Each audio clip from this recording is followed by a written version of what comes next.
السلام عليكم ورحمة الله وبركاته.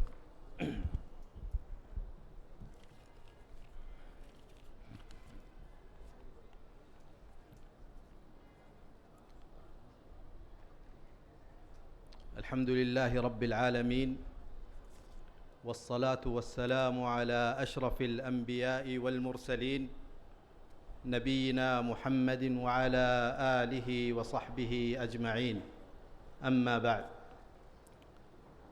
فضيلة الشيخ أصغر علي إمام مهدي السلفي حفظه الله، فضيلة الأمين العام الشيخ محمد هارون السنابلي حفظه الله، أصحاب الفضيلة، أصحاب السعادة، الدعاة والمشايخ وأعلام وأعيان جماعة أهل الحديث، السلام عليكم ورحمة الله وبركاته. يطيب لي أن أتقدم إلى فضيلتكم وإلى كافة منسوبي جمعية أهل الحديث المركزية لعموم الهند بخالص الشكر والتقدير على دعوتكم الكريمة للمشاركة في المؤتمر العالمي المزمع عقده في مدينة نيودلهي بالهند تحت عنوان دور الأديان العالمية في صيانة كرامة الإنسانية. إذ تأتي هذه الدعوة في إطار جهد مشكور يهدف إلى إعلاء قيمة من أسمى القيم التي أجمعت عليها الأديان والشعوب، وهي كرامة الإنسان.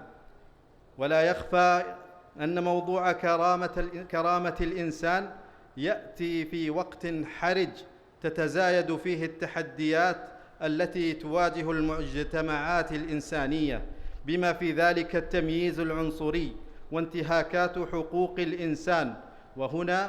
وهنا يظهر دور الأديان العالمية التي لم توجد لتكون مصدراً للقيم الروحية فحسب، بل كانت دائماً ركيزة أخلاقية أساسية في وضع معايير السلوك الإنساني القويم، في الدعوة إلى احترام حقوق الإنسان وصيانة كرامته. إن كرامة الإنسان كما عرفتها الشرائع السماوية والقوانين الوضعية هي القيمة الجوهرية التي تمنح الإنسان حق الاحترام والتقدير لمجرد كونه إنسانا، بغض النظر عن عرقه أو لونه أو دينه أو جنسه. وقد جاءت الأديان كافة لترسخ هذا المفهوم العظيم، مؤكدة على أن صون كرامة الإنسان أساس بناء المجتمعات المتحضرة وشرط من شروط العدالة والمساواة. وهنا أجدها فرصة لأسلط الضوء على دين الإسلام الذي شدد على تكريم بني آدم وصان له هذه الكرامة من جميع الجوانب من أن تمس أو تخدش، حتى أخبرنا الله سبحانه وتعالى في كتابه الكريم عن هذا التكريم لابن آدم في سورة الإسراء. قال تعالى: ولقد كرمنا بني آدم. فكرامة ابن آدم أمر واقع لا جدال فيه، ثم جعل التفاضل بينهم قائماً على التقوى والعمل الصالح، لا على أي معيار آخر من معايير الدنيا. وقد أكد الإسلام بشكل خاص على المساواة بين البشر، ورفض كافة أشكال التفرقة، إذ قال النبي صلى الله عليه وسلم: لا فضل لعربي على عجمي ولا لأحمر على أسود إلا بالتقوى.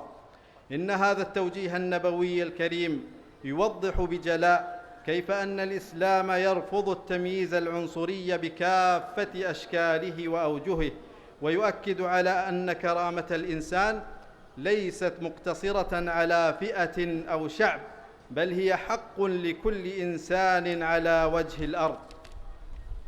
وفي ضوء هذه المبادئ الراسخة يأتي انعقاد هذا المؤتمر ليكون منصة مهمة لإعادة التأكيد على القيم الإنسانية المشتركة بين الأديان، ومناقشة السبل العلمية التي يمكن من خلالها للأديان أن تسهم في مواجهة التحديات الإنسانية المعاصرة.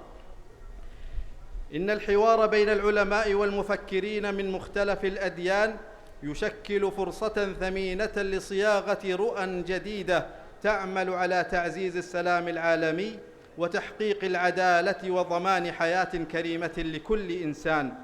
ختاماً، أجدد شكري وتقديري لفضيلة أمير جمعية أهل الحديث المركزية على الجهود المتميزة للجمعية في تنظيم هذا المؤتمر المهم، وأدعو أن يبارك في أعماله ويجعل هذا المؤتمر نقطة مضيئة في مسيرة تعزيز كرامة الإنسان وصيانتها. والسلام عليكم ورحمة الله وبركاته.